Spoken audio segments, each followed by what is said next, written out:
मंदिर होके आए हूँ, इसलिए आप सबको बहुत बहुत शुभकामनाएं। श्री अरशद खुर्शीद साहब, श्री राजेश तिवारी जी, मोहम्मद मुकीम जी, श्री काजी सुहेल अहमद जी, श्री जावेद मुकीम जी, श्री असलम खुर्शीद जी, डॉक्टर नादिर सलाम जी, श्री देवेश मिश्रा जी, आप सबका इस स्वागत में, इस सभा में बहुत बहुत स्वागत। काफी समय से इंतजार कर रहे हैं धूप में, बहुत चुनावी चर्चाएं सुनी होंगी, बहुत भाषण सुने होंगे। मैं आपको ज्यादा इंतजार न करवाते हुए कुछ दिल की बातें करने आई हूँ। देखिए, चुनाव आ रहा है।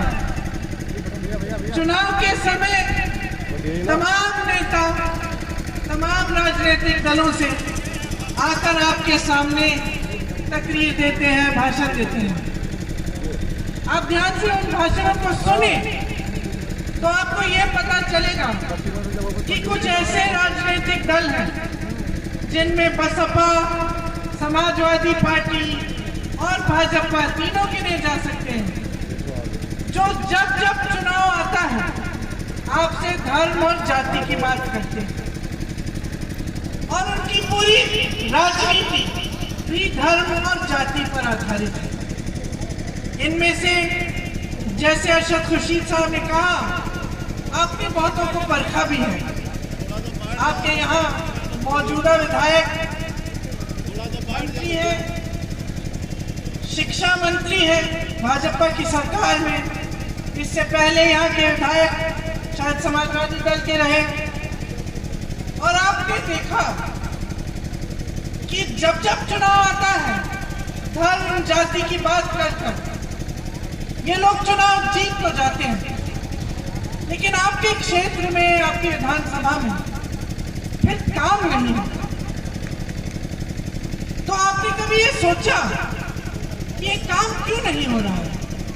ये कैसा सिलसिला है कि बड़े बड़े नेता आते हैं, हमारे विधायक बनते हैं, हम चुनाव में इनका प्रोत्साहन करते हैं, इनको चुन के इनको सत्ता देते हैं, लेकिन चुनाव के बाद कोई काम की बात नहीं करता। कोई ना पाठशाला बनाता है, न हमारी सड़कें ठीक करता है, न हमारे पास बिजली लाता है, न यहाँ पे कोई नया नया उद्योग बनाता है, न कोई रोजगार पैदा करता है, न महिलाओं के अत्याचार के खिलाफ खड़ा होता है, न फिर महिलाओं की सशक्तिकरण की बात करता है। तो ये सिलसिला शुरू कहाँ से हुआ और हो क्यों रहा है, इसके बारे में मैं कुछ बातें आपसे कहना चाह रही थी। देखिए, सिलसिला शुरू हुआ जब उत्तर प्रदेश में जातिवाद और धर्मवाद के आधार पर राजनीति उभरी और आप सबने उसका समर्थन किया। तब से लेकर अब तक कई दशक बीत गए। आपने बसपा की सरकार देखी, समाजवादी की सरकार देखी, भाजपा की सरकार देखी और बार बार चुनाव के समय आपने भी आंख मूंद कर अपना वोट दे दिया। जिसने आपको बताया कि आपका धर्म सुरक्षित रखेगा, जिसने आपको कहा कि आपकी जाति को सुरक्षित रखेगा, उसी को आपने आगे बढ़ा दिया। इस तरह से इन पार्टियों के नेताओं के मन में, उनके दिमाग में कुछ धारणाएं पैदा हुई और वो धारणाएं स्थापित भी हो गई। और सबसे मुख्य धारणा क्या थी कि जब चुनाव आएगा तो धर्म के आधार पर, जाति के आधार पर हमें तो वोट मिलना ही है। अब जब हमें इस आधार पर वोट मिलना ही है तो फिर हमें काम करने की क्या जरूरत पड़ेगी?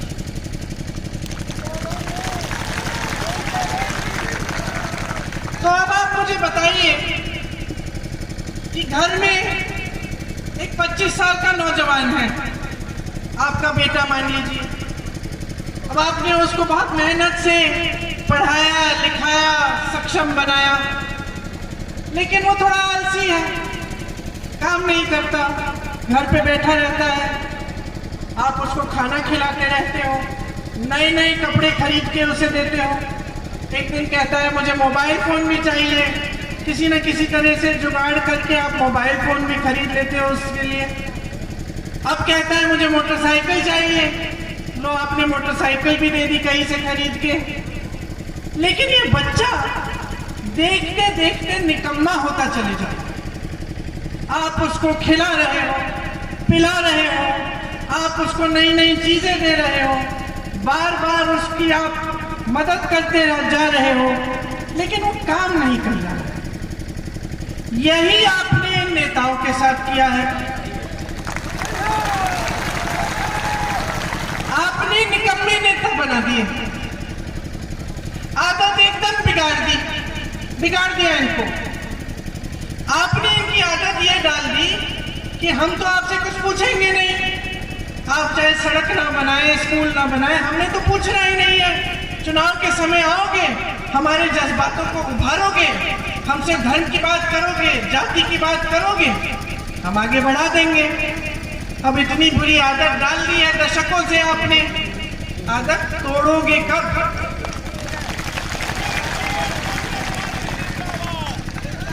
देखिए, आपके पूर्वजों ने आजादी की लड़ाई लड़ी, आपके पूर्वजों ने, किसी ने उनका धर्म नहीं पूछा, किसी ने उनका धर्म नहीं पूछा। हिंदू मुसलमान ने कंधे से कंधा लगाकर अंग्रेजी साम्राज्य को देश से निकाल दिया। एक देश, एक नया देश बनाया भारत, एक संविधान दिया। ये किसानों ने किया, गरीबों ने किया, देश का एक एक जन जन इकट्ठे होकर महात्मा गांधी जी, नेहरू जी, पटेल जी, इन सब महान व्यक्तियों के साथ संघर्ष करके आजादी दिलवाए।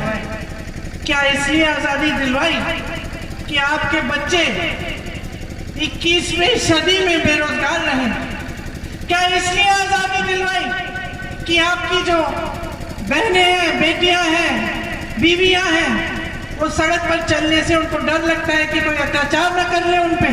क्या इसलिए आजादी दिलवाई कि यहाँ कोई उद्योग न बने?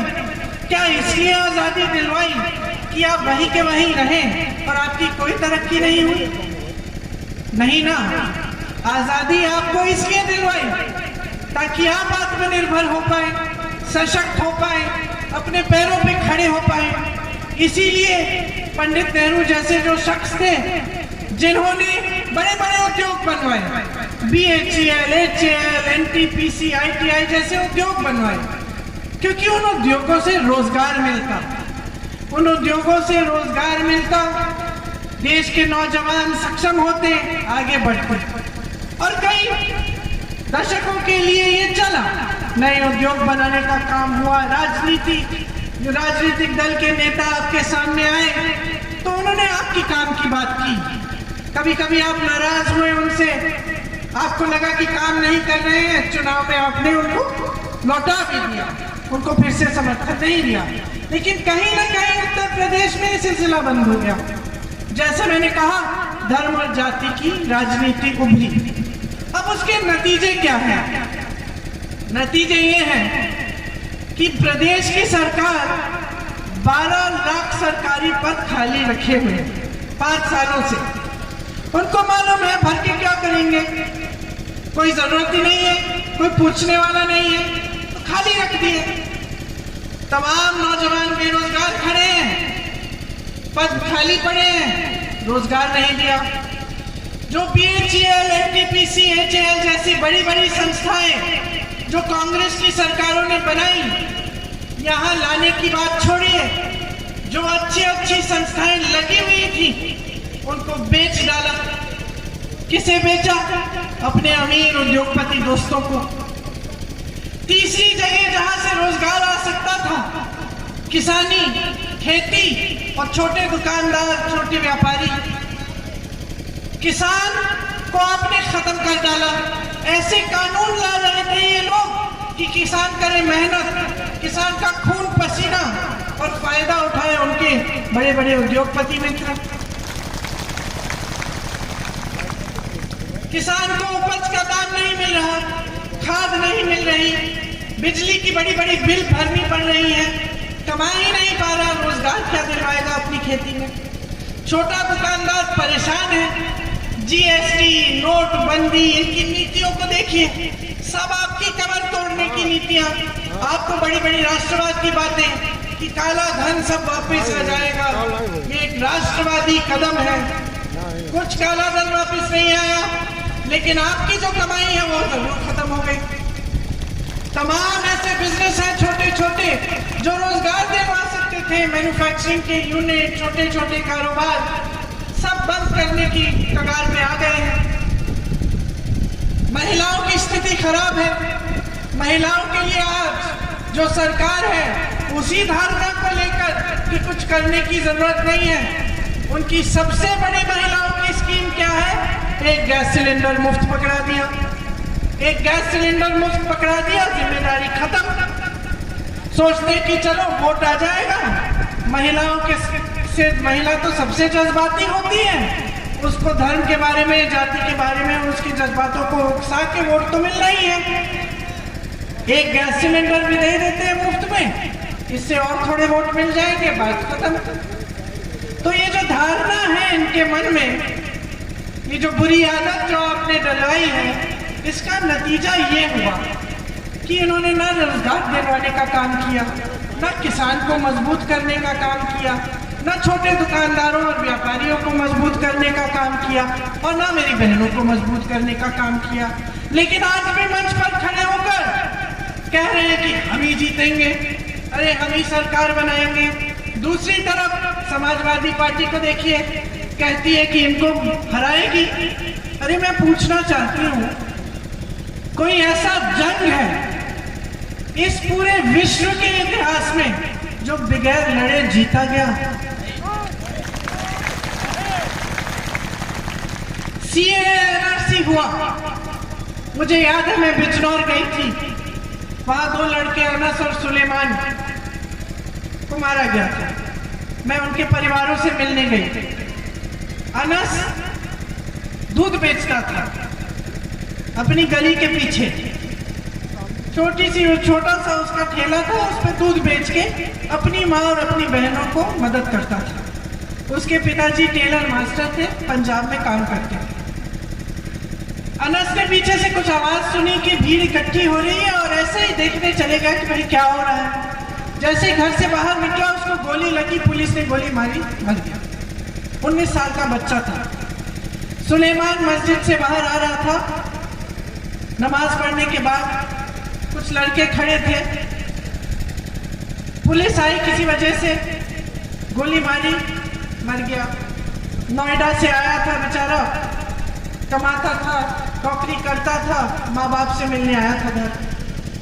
मैं इनके घर गई और मैंने देखा कि क्या परिस्थितियां हैं और CAA-NRC की वजह से क्या हो रहा है। ये हो रहा है कि आपके संविधान की जो आपको हक दिया गया था वो छीनने की कोशिश हो रही है।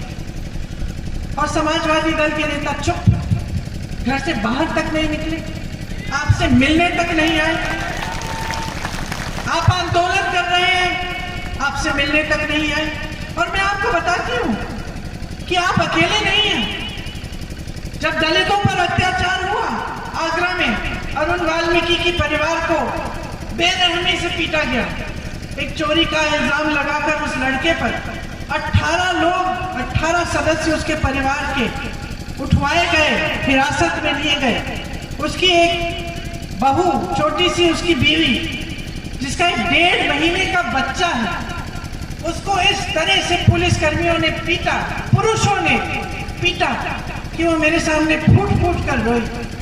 उसके भाइयों के यहाँ पर हाथों के ऊपर, यहाँ पर कुर्सी की टांगों को रख के उसको दबाया गया, उसके घुटनों को तोड़ा गया, उस पर कूद कूद कर उसकी हड्डी तोड़ डाली और उसके परिवार के तमाम सदस्यों को मारा पीटा। एक उसके ससुर जी के नाखून निकाले, कोई नहीं आया उसके पास, वो भी अकेले नहीं थे। हाथरस में गई, उन्नाव में गई, शाहजहांपुर में गई। महिलाओं पर अत्याचार किया गया, महिलाओं का बलात्कार करके उनको मार डाला गया और इस सरकार का पुलिस और प्रशासन उनकी चिता को जला लिए बगैर उनके माता पिता के वहां रहे, अंतिम संस्कार ही नहीं होने दिए।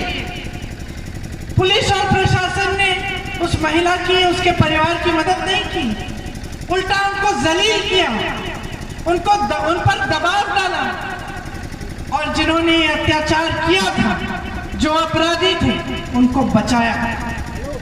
आगे बढ़िए, लखीमपुर खीरी आइए।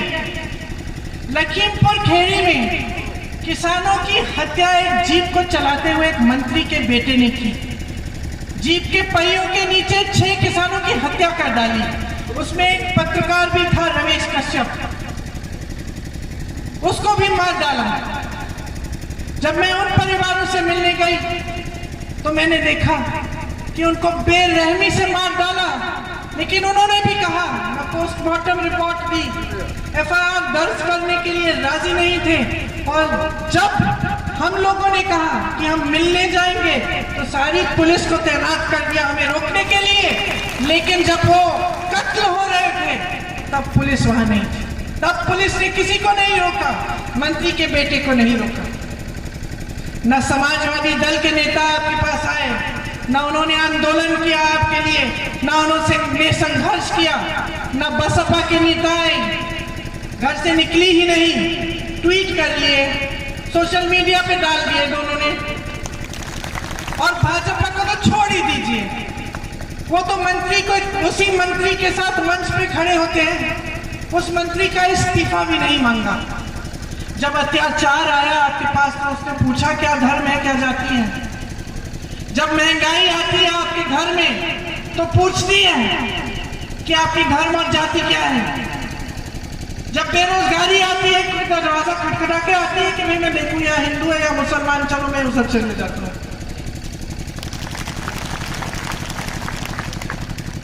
जब विकास करना पड़ता है, बिजली की तार डालनी पड़ती है, तो क्या उस बिजली की तार को घुमा के किसी और के घर में ले जा सकते हैं कि हमें इस धर्म को नहीं देना? क्या सड़क पे हम लिख सकते हैं कि इसमें सिर्फ एक धर्म के लोग चलेंगे भैया, बाकी न चले? तो समस्याएं आती हैं तो सबकी आती हैं, बेरोजगारी, महंगाई सबके यहाँ आती है। विकास होता है तो सबके लिए होता है। तो ये राजनीतिक दल के नेता आपसे धर्म और जाति की बात क्यों करते हैं? वो आपके मंचों पर इस समय खड़े होकर पाकिस्तान, बुलडोजर, आतंकवाद, अरे रूस और यूक्रेन की बात क्यों कर रहे हैं? इससे क्या आपका पेट भर रहा है? इससे क्या आपको रोजी रोटी मिल रही है? क्या आप कमा रहे हैं? क्या आपकी तरक्की हो रही है? अरे नहीं भैया, नहीं हो रही है। आप खोल लीजिए अपनी आंखें। तरक्की सिर्फ इन लोगों की हो रही है और ये समाजवादी दल और बसपा समझौते किए हुए हैं। ये मत समझिए, ये गलतफहमी में मत रहिए आप कि अगर इनकी सरकार बन भी गई तो ये सामना कर पाएंगे, इनकी नहीं कर पाएंगे, क्योंकि किया ही नहीं है 5 सालों से। एक जांच हो जाएगी, एक एजेंसी लग जाएगी, चुप हो जाएंगे, दुबक जाएंगे फिर से अपने कमरों में। आपके लिए संघर्ष सिर्फ और सिर्फ कांग्रेस पार्टी ने किया है। आपके लिए सड़क पे उतरी कांग्रेस पार्टी। कांग्रेस पार्टी ने आपका धर्म नहीं पूछा, आपकी जाति नहीं पूछी, चाहे आप दलित हो, आप ब्राह्मण हो, आप कुछ भी हो, आप मुसलमान हो, आप हिंदू हो, आप बौद्ध हो, आप ईसाई हो, अगर आपके यहाँ अत्याचार आया, अगर आप पर हिंसा हुई, आपको पीड़ा हुई, आपको दुख हुआ, तो कांग्रेस पार्टी के नेता आपके यहाँ आए,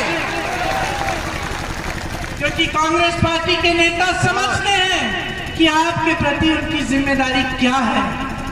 दूसरों की तरह भूल नहीं गए हैं, वो अगर इस गलत फहमी में नहीं है कि आपसे धर्म और जाति की बातें कर करके आगे बढ़ेंगे। हम नहीं चाहते कि आप निर्भर हो कभी भी किसी पर भी, क्योंकि हमारे पूर्वजों ने आपकी आजादी की लड़ाई लड़ी है। हमारे पूर्वज शहीद हुए इस देश के लिए, उनका खून इस मिट्टी में मिला हुआ है। हम कभी नहीं चाहेंगे कि आप निर्भर हो जाएं। हम कभी नहीं चाहेंगे कि एक ऐसी स्कीम बने जिससे आपको एक बोरा राशन मिले और आपको थोड़े थोड़े पैसे खाते में आपके डाले जाएं और उसी पर आप चलते रहे, निर्भर होते रहे। अरे यही बोरा राशन तो कांग्रेस पार्टी देती थी, 1-2 रुपए में, 3 रुपए में आप खरीद लेते थे। तो 2-3 रुपए आज के जमाने में क्या है, मुफ्त ही तो है। इन्होंने तो इतना बवाल उठा दिया है कि एक राशन का बोरा आपको पकड़ा रहे हैं, लेकिन इनकी नीयत को समझिए।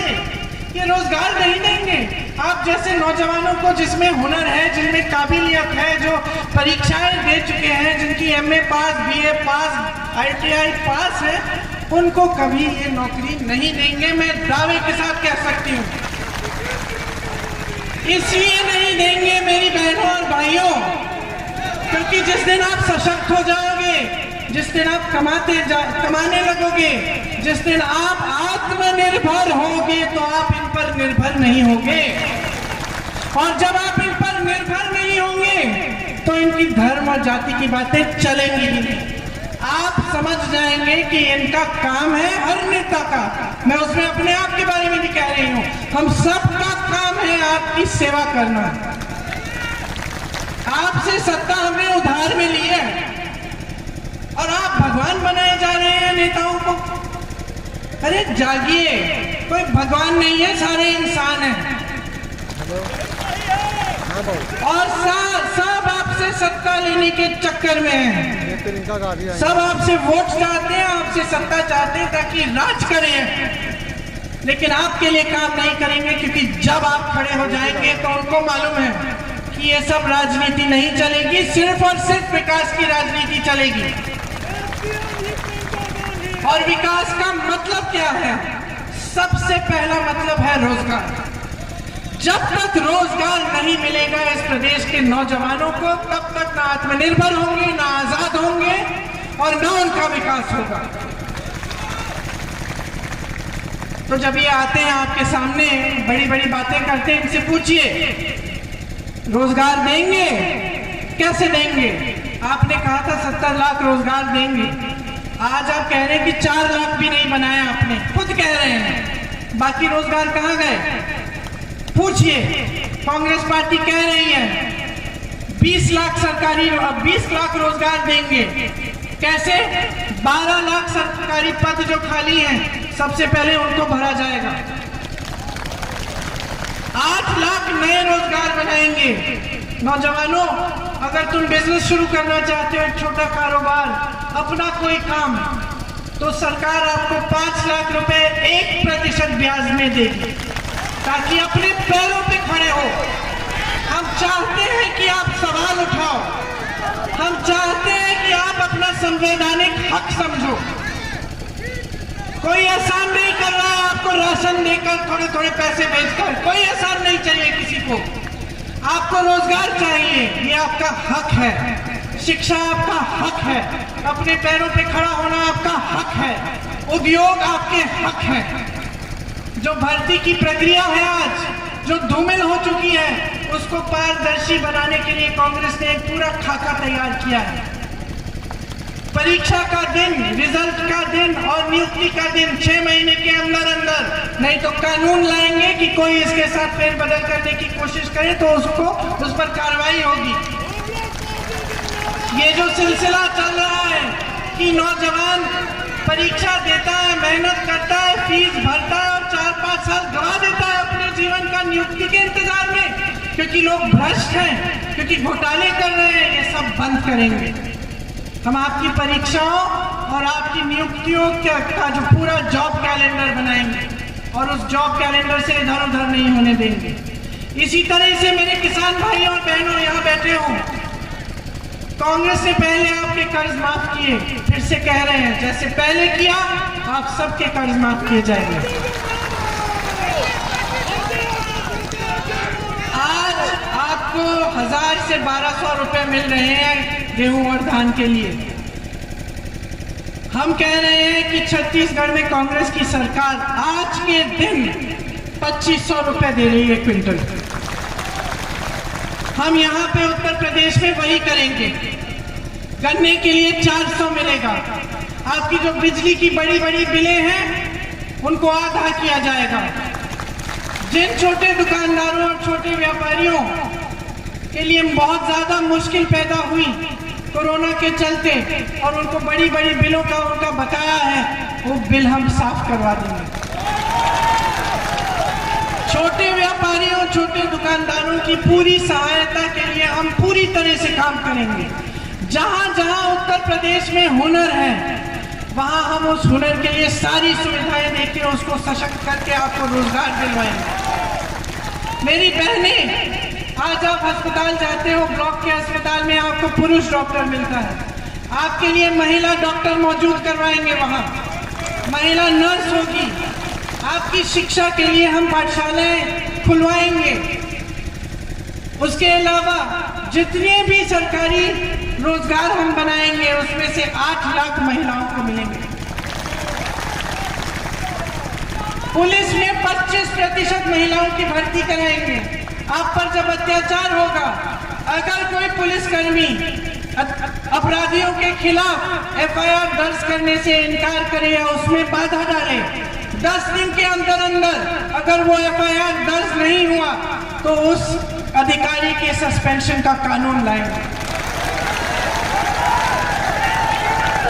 छात्राओं को मुफ्त में फोन और मुफ्त में स्कूटी मिलेगा ताकि वो भी आत्मनिर्भर बने। जिन परिवारों को सबसे ज्यादा मुश्किल हुई कोरोना में, जो एकदम पिछड़े परिवार हैं, उनको 25,000 रुपए दिए जाएंगे। छुट्टे जानवर की जो बहुत बड़ी समस्या है, जिनके बारे में हमारे अंतर्यामी सर्वज्ञानी प्रधानमंत्री श्री नरेंद्र मोदी जी कहते हैं कि उनको संज्ञान ही नहीं था। देखिए कितनी हिम्मत दी आपने दी हिम्मत कि इतनी बड़ी समस्या है और आपके प्रधानमंत्री मुख्यमंत्री आकर कह सकते कि हमें संज्ञान ही नहीं था, हमें तो मालूम ही नहीं था कि तुम परेशान हो, तुम देश के किसान हो, इस देश की रीढ़ की हड्डी हो, लेकिन हमें नहीं पता कि तुम्हारी परेशानियां क्या हैं। इतनी हिम्मत दे दी आपने। खैर आए, उन्होंने कहा कि हमें तो मालूम ही नहीं था। कहने के बाद एकदम जो कांग्रेस की सरकार छत्तीसगढ़ में 3 सालों से कर रही है, उसी को उन्होंने उसी की घोषणा कर दी कि हम ऐसा करेंगे। कैसा? जैसा कांग्रेस की सरकार छत्तीसगढ़ में कर रही है। क्या कर रही है इस समस्या के समाधान के लिए? वहां पे भी ये बहुत बड़ी समस्या थी, तो उन्होंने कहा पब्लिक को कि देखो, अगर आप छुट्टे जानवर का देखभाल करोगे तो हम 2 रुपए किलो में आपसे गोबर खरीदेंगे। सुन लीजिए, कई जगह मैं ये कहती हूँ तो लोग हंसते हैं कि भाई सरकार गोबर खरीद के क्या करेगी। अरे सरकार का काम है आपको सशक्त करने का, चाहे गोबर ना खरीदना पड़े। लेकिन सरकार उस गोबर को खरीद के गोबर गैस बनाती है, स्वयं सहायता समूह की महिलाओं को देकर उससे अच्छी खाद बनवाकर किसानों को दिलवाती। तो सब तरफ का फायदा। छुट्टा जानवर छुट्टा नहीं रहा, आपने घर में उसकी देखभाल कर ली। आपको देखभाल करने के लिए थोड़ी सी आपकी कमाई भी हो गई 2 रुपए किलो गोबर से। उस गोबर का अच्छा इस्तेमाल भी हो गया, आप ही के लिए खाद बन गई और गोबर गैस बन गई। समस्या का समाधान हो गया। अब 5 साल बाद ये देखते हुए कि ये समस्या जो इन्हीं की नीतियों की वजह से बनी है और इनका जो सुझाव 5 सालों के लिए इसके समाधान के लिए क्या था? गौशालाएं बनाई, छत भी नहीं है बहनों और भाइयों, गौशालाओं में छत भी नहीं है, पानी भी नहीं है, चारा भी नहीं है, गाय को जेसीबी से उठाकर दफनाया जा रहा है, जिंदे गाय को। और मैंने अपनी आंखों से सारे वीडियो देखे हैं। 30-40 गाय को लेकर गाड़ा जा रहा है और जिंदा है, सांस ले रही हैं, उन पे मिट्टी डाली जा रही है, जंगली कुत्ते उनको खा रहे हैं, उनके घाव खा रहे हैं। यही है इनका धर्म। ये सिर्फ राजनीतिक इस्तेमाल के लिए है धर्म। ये सच्चा धर्म नहीं है। सच्चा धर्म, सच्चा हिंदू धर्म, सच्चा मुसलमान धर्म, सच्चा ईसाई धर्म, सच्चा बौद्ध धर्म यही कहता है, और सारे एक ही चीज कहते हैं कि नेता का सबसे बड़ा धर्म जनता की सेवा है। किसी भी किताब को खोल दीजिए, किसी भी भगवान की वाणी को सुनिए और वो यही कहेंगे, सेवा, सेवा सबसे बड़ा धर्म है। उस धर्म को तो ये लोग निभा ही नहीं रहे। तो कांग्रेस पार्टी उस सेवा को के धर्म को निभाना चाहती है। हम कह रहे हैं, हम चाहते हैं कि आप सशक्त बने, आप आजाद बने, आपकी गुलामी नहीं चाहते। हम नहीं चाहते कि कोई भी नेता इस देश को, इस प्रदेश को तानाशाही जैसे चलाए।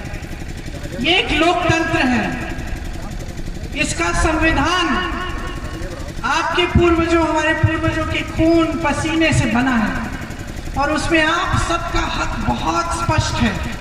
ये आपका ही देश है, आपका देश है। नौजवानों, आपका देश है, इसी से आपका भविष्य बनेगा। इसीलिए समझ लीजिए कि ऐसी राजनीति को समाप्त करना है, चाहे वो भाजपा हो, सपा हो, बसपा हो। विकास की राजनीति लाओ। राजनीति का मकसद होना चाहिए कि आप सबको आगे बढ़ाएं, और ऐसी राजनीति लाने वाले आपके क्षेत्र और आपकी विधानसभा में श्री अरशद खुर्शीद जी हैं। इनको परखिए, इनके हाथ मजबूत करिए।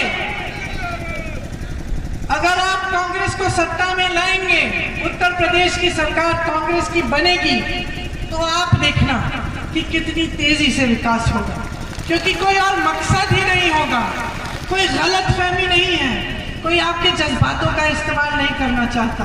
आपके जज्बात होने चाहिए देश के लिए। यही होता है राष्ट्रवाद, देश के लिए मर मिटना, यही होता है राष्ट्रवाद। देशवासियों को लड़ाने में कोई राष्ट्रवाद नहीं है, देशवासियों से स्वार्थ साधने में कोई राष्ट्रवाद नहीं है, देशवासियों के जज्बात उभार कर वोट लेने में कोई राष्ट्रवाद नहीं। तो इन बातों के साथ मैं भाषण समाप्त करते हुए आपसे कहना चाहती हूँ कि मैंने देखा आपने बहुत ध्यान से मेरी बातें सुनी। इनको अपने मन में जरूर रखिए। जब आप वोट देने जाएंगे तो आंख मूंद के वोट मत दो, अपनी जिम्मेदारी से वोट दो, अपने लिए, अपने भविष्य के लिए, अपने बच्चों के लिए, अपनी जमीन के लिए, अपने प्रदेश के लिए, अपने देश के लिए अपना वोट दो। आपको बहुत बहुत धन्यवाद। जय हिंद।